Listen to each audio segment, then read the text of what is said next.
In this video, I'll be going through the 48 laws of power, and today I'll be talking about law number 25, law number 26, and law number 27. Law number 25 says, recreate yourself. The kind of person that you become depends on two things. It depends on the traits that you got from your parents, and it also depends on the traits that you got from your environment. When you're young, you have very little control over these things, but they greatly determine the kind of person that you will become in the future.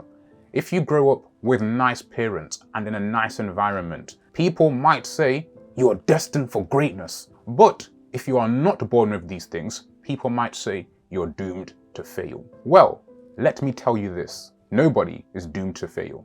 You're not doomed to fail, and I'm not doomed to fail. That's because you have the power to recreate yourself and become whatever it is that you want to become. One of the best examples of this law is something which I observed in secondary school. In school, there were different levels of beauty. There was a spectrum. On one end of the spectrum, you had people who were the pinnacle of beauty. And on the other end of the spectrum, you had people who, let's just say, they weren't the easiest on the eye. Well, there was a girl who wasn't ugly, but at the same time, you had no reason to look at her twice.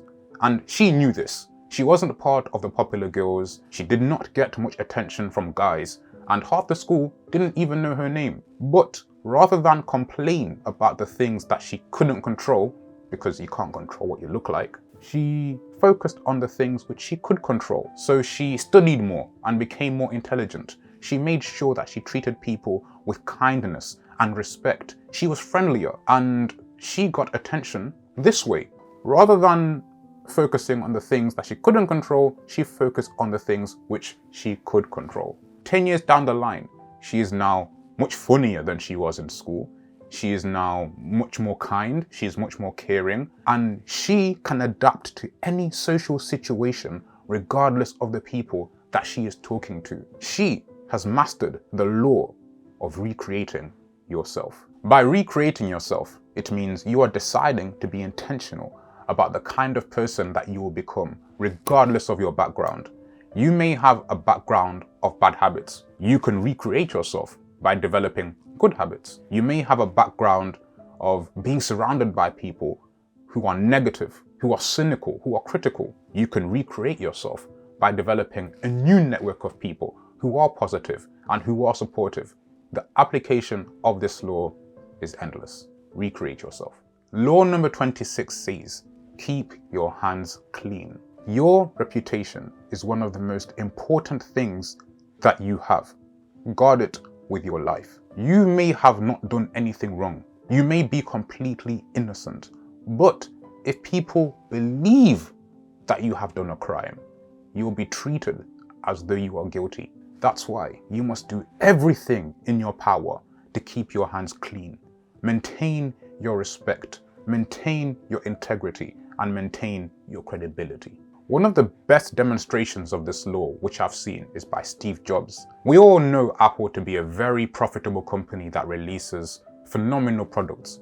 But there was a time when this could have gone horribly wrong for Apple, and this was when the iPhone 4 was released. When the iPhone 4 was released, it had the antenna on the casing of the phone, and this meant if you were on a call and your hand was covering the antenna, it had a tendency to drop calls. It could do this. Soon, word spread, and it became international news that the iPhone 4 has a tendency to drop calls and for the signal to be lost. The news became so big that Steve Jobs had to address this. So he got a team of PR people together to decide how they were gonna address this and keep people reassured. One of the people said, Steve, just be apologetic, say sorry, and own up for your mistake. People will forget about it and Apple will continue being a great company. However, Steve did not do this. This is what Steve said. This has been blown so out of proportion, it's incredible. We are not perfect, phones are not perfect,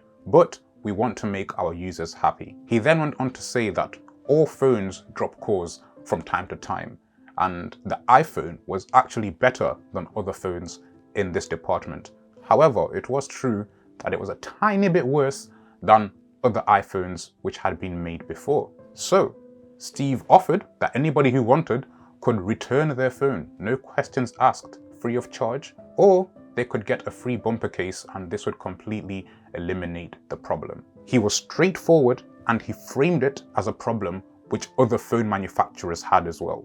And it worked. The iPhone had one of the lowest return rates of any phone, and the waiting time jumped from 2 weeks to 3 weeks. The iPhone 4 became one of the best-selling products of all time. In the iPhone 4 signal crisis, things looked like they were heading for a disaster. Imagine having a phone that you can watch movies on, you can take pictures with, you can listen to music, but it's inconsistent when it comes to making calls. It's an embarrassment. What Steve did is he diverted the attention away from the problems of the iPhone 4 to a problem which other phones have by saying this: all other phones drop signals from time to time. It was a masterclass in diverting attention. In business, if you want to keep your hands clean, if you do not want to look culpable for a mistake which may tarnish your reputation forever, then this is the best thing to do.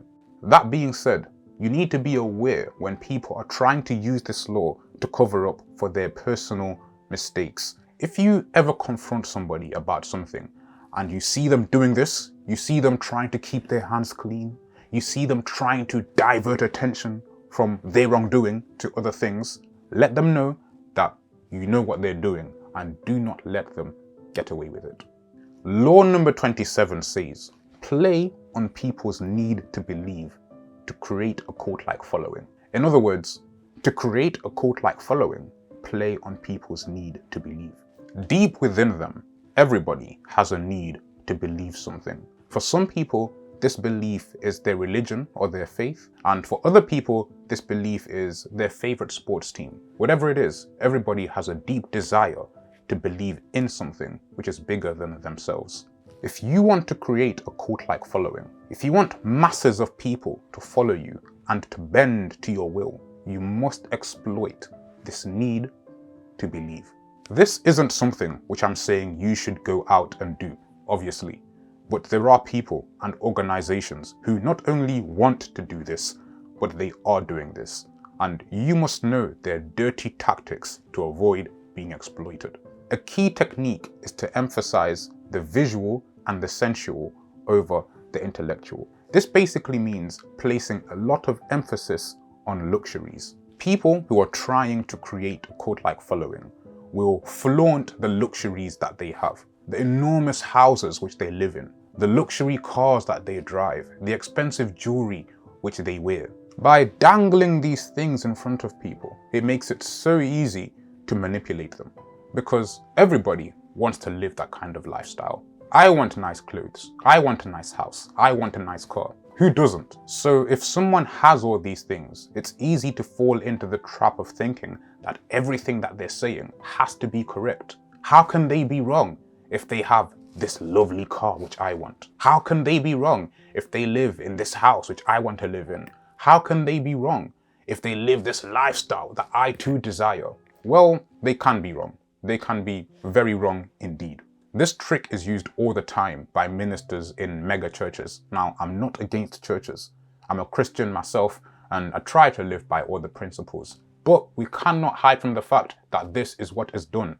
Ministers will own private jets and mansions and will say to their members, if you give your offering, God will also bless you with these things. But the truth of the matter is, God is not the one who has blessed the ministers with these things. Half the time, it's being taken from the pockets of the people who they have been selling lies to. That's trick number one. Trick number two is to leverage the power of herd mentality. Peer pressure is a real thing. It isn't just something which existed back in school. It also exists when we're grown-ups and for pretty much all of our lives. People are far more likely to do something if they see everybody else doing it, compared to if they only see one person doing it. And technique number three is to create an us versus them mentality. Have you ever noticed that the people who are most loyal to their cause are those who have a fierce rivalry? If you look at sports teams, the teams which have a fierce sports rival are so loyal to their team and they will do anything for their team. The Apple versus Android rivalry makes Apple fans even stronger fans of Apple, and it makes Android fans even stronger fans of Android.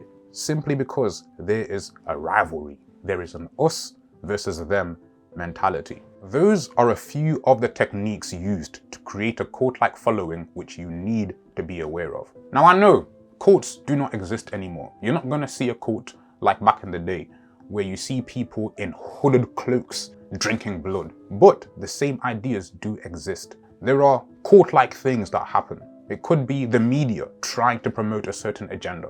It could be a certain artist that is gaining popularity. It could be anything. Anything that is designed to create a mass following of a particular thing could potentially be as dangerous as a cult, and you need to be aware and vigilant so you can spot it if you see it. That is law number 25, 26, and 27 of the 48 laws of power. Join me next week for the next 3 laws. If you enjoyed this video, I am certain that you will like the other videos which I've made on the 48 laws of power. You will find them in this playlist. With that being said, thank you for watching the video. Please like, comment, and subscribe, and make sure that you have notifications turned on so that you can be alerted whenever a new video is released.